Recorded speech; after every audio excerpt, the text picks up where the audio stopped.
एक भारत में एक जगह है, वहां भीड़ नहीं है ज्यादा, लेकिन बहुत अद्भुत जगह है। उस स्थान का नाम है जागेश्वर। क्या नाम है? जागेश्वर। उत्तराखंड में कमाऊ एक क्षेत्र है, नैनीताल वाला। वहां जब आप ऊपर जाएंगे तो वहां तीन स्थान है महादेव के, जागेश्वर, बागेश्वर और मुक्तेश्वर। जीवन में कभी अवसर मिले तो उन तीनों स्थानों का दर्शन जरूर करना। और तीनों स्थान पता कैसे हैं?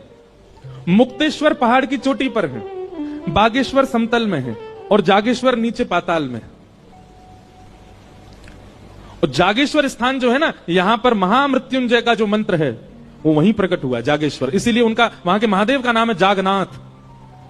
वहीं से ही महामृत्युंजय प्रकट हुआ। वहां की कथा ऐसी बताते हैं कि जागनाथ उनको इसलिए कहा जाता कि वो नाथ इतने सिद्ध थे, सब लोग ध्यान से सुनना, कि कोई व्यक्ति आके कुछ भी मांग ले सब पूरत कर देते थे। एक बार एक कहीं के राजा ने किसी अच्छे राजा की हिंसा की कामना उनसे की, वो तो सबको आशीष देते थे, बोले तथास्तु। ये बात जब आद्य गुरु शंकराचार्य जी को पता चली तो शंकराचार्य भगवान गए और वहां जाकर के महादेव से प्रार्थना की, बोले कलिकाल आने वाला है नाथ, आप यहां सबकी मनोकामना पूरी कर देंगे। कलयुग में लोग कुछ भी मांग सकते हैं, इसलिए हमारी प्रार्थना है कि आप अंतर्मुखी हो जाओ। तब ठाकुर जी वहां पर शांत हो गए। नहीं तो महादेव से जो मांगो वो मिलता था। आज भी वहां नियम है, रात्रि 6-7 बजे मंदिर बंद हो जाता है।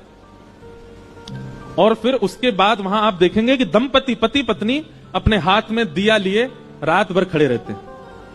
कहीं के भी बहुत सारे दंपति चारों ओर से मंदिर को घेर के ऐसे हाथ में दिया लेके खड़े रहते हैं। और कब तक खड़े रहेंगे? सुबह जब तक मंगला के दर्शन नहीं खुलेंगे तब तक खड़े रहते हैं। क्यों? मंगला होती जैसी वो दीपक महादेव को अर्पित करते हैं तो जिनको संतान नहीं है उनको संतान की प्राप्ति होती, ऐसा वहां कहते हैं। तो रात्रि 12 बज रहे थे, वहां 7-8 बजे ऐसा लगने लगता है कि 1-2 बज गए रात के, इतना शांत है।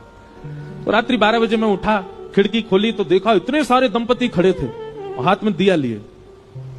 तब मैंने पूछा तो बोले सुबह जब मंगला होगी तब दिया रखेंगे और इन सबको संतान की प्राप्ति होगी।